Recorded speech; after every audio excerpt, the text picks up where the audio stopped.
And welcome to today's video, which I've titled, What Melted Ancient Egypt? And we're going to be looking at an ancient world cataclysm, which seems to have destroyed temples all over the world, be they Greek, Roman, Mayan, Inca, it doesn't matter. I'm going to be focusing on ancient Egypt, partially because of the tremendous amount of melted, particularly granite and basalt, two of the hardest material, two of the hardest stones, and you're going to see melted material. Granite needs 1,260 degrees Celsius to melt. So the question being is, what is it that melted ancient Egypt? It's important because I've decided not to produce any videos at this time that are not relevant in content to the present moment. I think that's very, very important. If what we're going through in the world right now, there's no point in a video that doesn't in some way relate to it. And this video that I'm doing today, that I've wanted to do for a while, talks about, shows the possibility of these ancient resets. And while most of the spiritual or the alternate historical community is talking about a reset in the 17 or the 1800s, I'm pretty sure there were others long before that. And I think what we'll be seeing in ancient Egypt of the melted stone is one of these very earlier reset type events. I do want to hope that the quality of the video will be good. After I did the parasite video 4 or 5 days ago, I lost my microphone. And I've had some very strange things happening since that time. So there's no doubt that the parasite video created a particular odd energy around me that I'm working on clearing up right now, but I don't have my microphone. I'm going to have to go actually buy a brand new microphone, and I will talk about that at the end of this video, but I hope the quality will be good. So we're going to be doing a lot of research in here, either research that I did myself in Egypt, and you might wonder what's in the bag that I'm holding. That's actually fruit that I carry for my early lunch when I'm walking around the sites. And there will be videos from various other sources, people that have looked into this material as well, and we'll share them and the links below as we go along. So we're going to start here at the Temple of Dendera, Temple of Hathor, and it's a useful one to start with, not only because of what we're going to be looking at, which are these steps, but because the Temple of Hathor is a late built Egyptian temple. It was built during the Greek period, the Greek Ptolemaic period. And so that means that the event we're going to be looking at here is obviously quite late in history, depending on where you want to place the specifics of time frame. What we do know is this is late in ancient history, and what we're looking at is the steps. And as you can see, these steps, which are, I'm not sure if they're granite, they may be basalt, but they are completely melted. And particularly as you go down further, the stone is literally flowing down the stairs. And the question is, what actually happened to this? And you can even, if we zoom in a little bit more, you can even see that there's actually been an attempt to repair some of the stone. That there's actually been, it's not just that it melted, there's been an actual attempt to repair it. And normally at first, people tend to look at this and they think it was worn by people walking. No, you can clearly see it's melted stone, and it's liquefied and flowed. And what's important here, this is how, and we'll begin the video with the way we're going to end it. And that is, you're looking at an open window. In this case, would let in a specific beam of light, a specific shaft of sunlight at a unique time of the day. And the melting pattern exactly follows a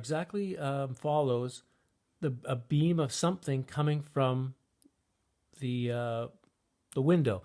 So some people have tried to claim that this event was somebody spilled something. They had some sort of alchemic acid or something, and they spilled it on the steps. But I don't think that, because of the way the window is positioned and the way the stairs are positioned. I'm pretty sure something came through that window and very clearly melted the steps, whether it was a blast of sunlight, whether it was a plasma ray, whether it was some type of warfare. Because that's when you begin looking at this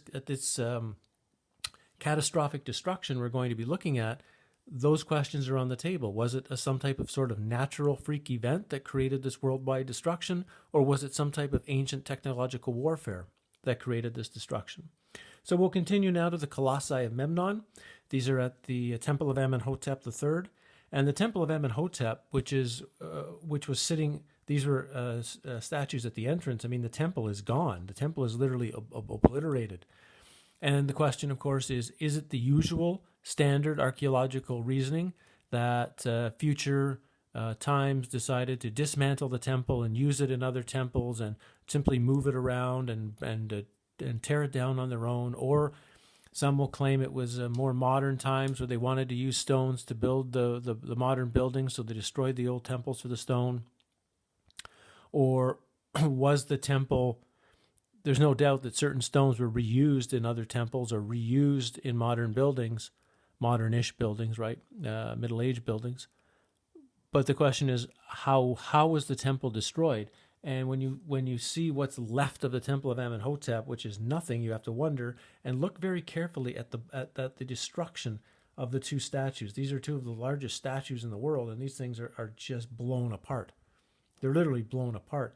But what's really interesting is that it's only on the front. Once we turn to the side, these are images that come from one of Brien Foerster's videos. You can see his channel below, but you can see that the sides are very well intact, and particularly the back side, which has the hieroglyphs for the statue, the side which has the famous relief of tying the lotus columns together.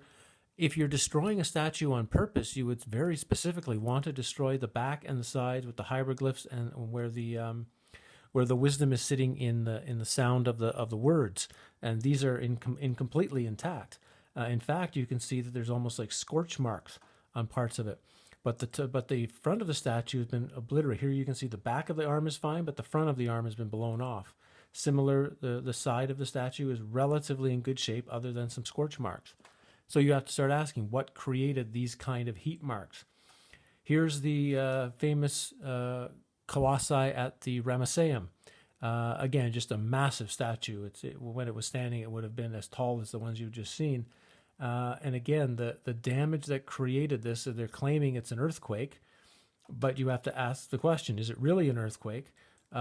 Based on certain things that you're going to see, such as this, which is flaking granite. The granite that's left in the statue is flaking off.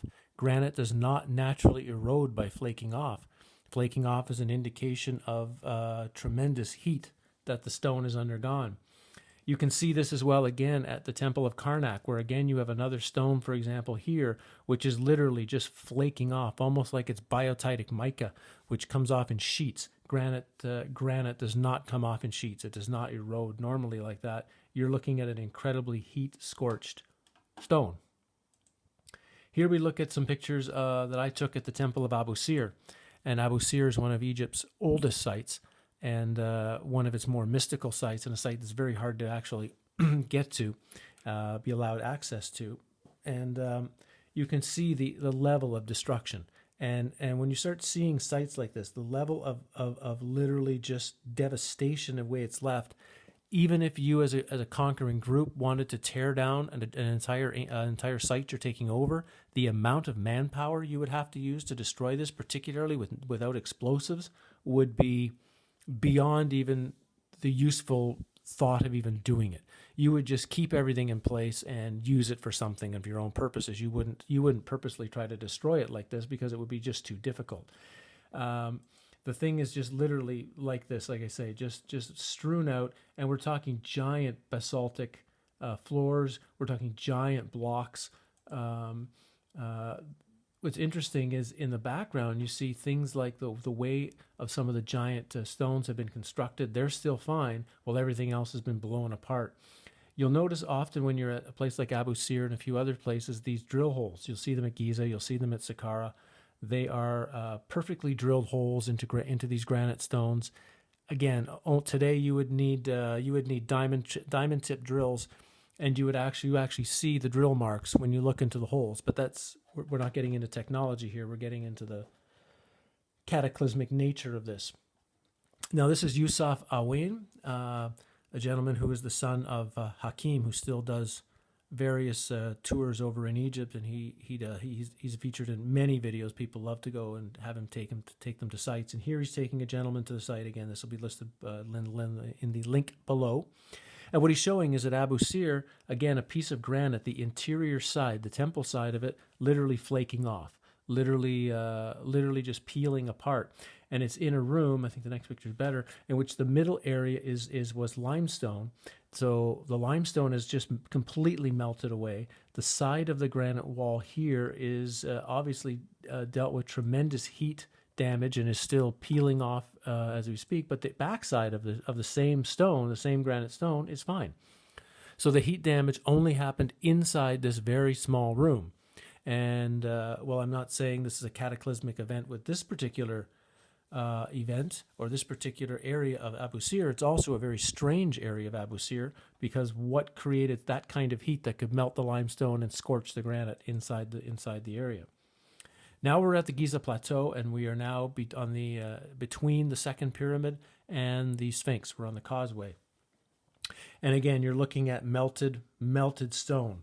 And again, you have to start out, and you can see how the stone not only liquefied but began to flow in molten form before it finally hardened. And you'll find this all over the part of the causeway between the pyramids. It is numerous areas of this flowing melted stone. You'll also find this area close to it where the temple floor, or the main floor of stones, just stops, and you come into this area in the foreground, which is melted, pulverized, scorched stone. It's the same material or similar material that's just been blown to pieces, is the best way to describe it. You'll see also things like this. This is Yousef again showing a stone on the Giza Plateau, which is again melted, flowing stone. And again, what kind of event? Because we're seeing this. It's not in one location. It's not in one small area. This is location again, and again. We're seeing evidence of tremendous heat very quickly, and then very fast cooling, where the molten material can almost solidify in place. So you're again asking, what kind of event took place to allow this to happen? Here's some more pictures I've taken similar to that area. This is the temple area just in front of the second pyramid. So again, we're seeing some of the large blocks in very good place and very good shape, but then we've got like this material down here, down at the bottom, again, which is hard to explain even what this is and how the stone got to be in that kind of condition. But you'll see other stones like this. This is I think it's a basalt or a granite. They're perfectly in place, perfectly as they've been sitting for thousands of years. And then you'll see other areas where granite and basalt have literally been blown apart and have been melted away. And you have to begin asking, here's another good example. I mean, these inner limestone blocks of the temple are fine but badly damaged, but these would have been covered with granite coverings, granite casings, and you can see the remnant of the granite casings here that they've just been destroyed completely apart. And you have to start asking, what kind of force, what kind of power is needed to do that? Now I'm going to show you a couple of pictures of Rome just to remind you that this is not just an ancient Egyptian phenomenon. We can go through any ancient culture and find basically the same kind of damage, the same kind of cataclysmic damage. It's just they didn't build a lot with granite, so it doesn't have the same impact from showing just how much heat was also happened in these events. This is in the Roman Forum.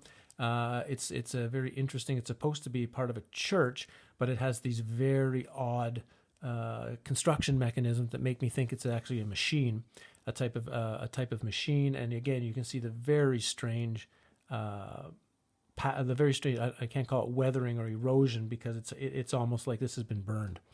And you'll find a place like the Forum, it's in ruins. And again, you have to ask, did really the people at the end of ancient Rome just walk in and destroy the place? Or did something, whether it be a natural disaster, some sort of plasma outburst from the sun, some sort of worldwide earthquake and volcano, or again, some kind of worldwide attack created the destruction of all these places and what would be the reset event?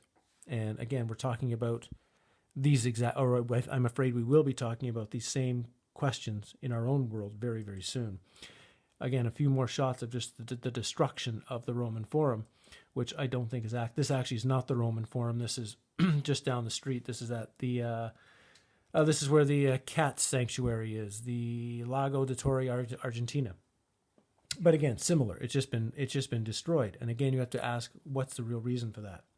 We're going to finish with Egypt and hopefully maybe give you something now to really think about. This is the site of Tanis. It's only been open to the public for maybe 6 or 7 years. And again, you're talking about massive temples, massive blocks. This was the ruins, and the site size is almost similar to Karnak in its size for walking around.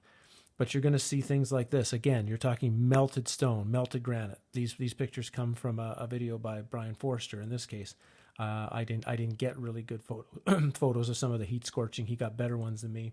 You can see here. That's this statue that we just saw, and at the base of that remaining statue is melted stone. Melted stone. Here's another statue laying on its side, and again, look at the damage. That's not normal. That's not normal erosion of stone. Stone does not erode in this fashion. This is tremendous heat that has burned this apart. So we're going to end with one last picture that's going to make us maybe do some thinking, and that's a scene from the Indiana Jones movie. I think this is from the Lost Ark, Raiders of the Lost Ark. But in it, it's a scene where he's trying to find the hidden chamber in Tanis, which is the very same site we've just been looking at, right? This is these statues and these things we've been looking at. They come from the massive site of Tanis. So here's Indiana Jones, and here he is using a portal side of the sun, making sure we get complete imaging of this, and the light from the sun comes through a beam which strengthens the beam. The beam comes in and hits the temple directly. Now, of course, in the movie, it's showing one thing. The movie is describing one particular thing. But is it also symbolic of what really happened to Tanis, and in fact, maybe what really happened to all of ancient Egypt? That we're looking at some sort of directed beam which caused its destruction. And when you, again, look at the layout of this, how much does that not recall the initial pictures you saw of Dendera? You know, go back and look again with the window and the melted steps and the line of what had to be some sort of light, some sort of beam. You're seeing the exact same thing being depicted here. And I'm wondering if we start putting all of these pieces together, we are getting the knowledge presented to us in stone and now in a movie, that what we saw was some sort of beam, whether it be a plasma discharge, whether it be some sort of ray, some sort of heat type attack weapon. It doesn't matter at this point what it is, other than to see that what we've got is a catastrophic worldwide destruction of things that may have all happened at a similar time. The Hathor temple in Dendera might be giving us a time frame for when that happened. All we can see is that the result is similar all over the world. I'm going to leave you with that for now. However, I will bring up the point of the microphone, which is frustrating to say the least, to have to do this. I'm doing this with actually with my iPad because I just dislike screen capture devices on my laptop. That's just a personal thing. Anyway. So I'm going out to buy a new microphone tomorrow to do the next set of longer videos with. I have some 1-hour videos ready.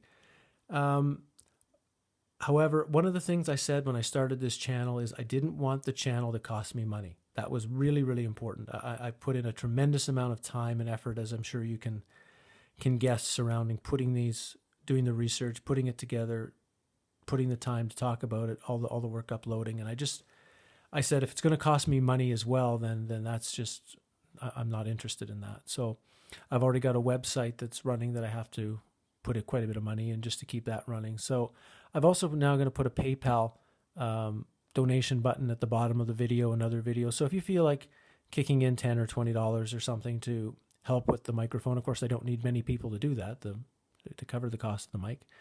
But that would be really appreciated, again, just so that at least I'm running even with what I have to put into the channel equals what comes back from it. So if you're able to do that, you like the channel, you want to just at least help keep me even with this, I'd appreciate it. I thought about having a Patreon, but I just don't want to ask people to start doing the monthly donation thing and sort of feeling like you're locked in. I'd rather just have people, if you feel like donating at any particular time, great, go ahead and do it. If you're not, that's great, that's fine too. But I don't want anyone to feel like they're going to be obligated for any reason to have to keep some sort of monthly system. I'm going to be making these videos as long as I'm available, and as long as I've got information that I think is useful, and that the feedback that comes back says the videos are having some value for you. So there's the question of what melted ancient Egypt. Looking at the probable, not the last reset, but maybe a reset 2 or 3, you might say, generations prior to that, because I'm pretty sure we are in a reset event right now. The newest reset is happening right now. And so the more we can learn from the previous resets, how they went down, how things got, you might say, destroyed, what happened to the human population, and then who or what human population came after the reset and what was their life like. These are all things that are very, very important for us to be asking right now, so we can, in our own personal way, make our own personal choices of what's going to be best based on understanding what's really going on and what reality is really presenting to us. So thanks for taking the time to listen to the video. I will catch you again in a few days once I've got the new microphone with some new stuff. Thanks.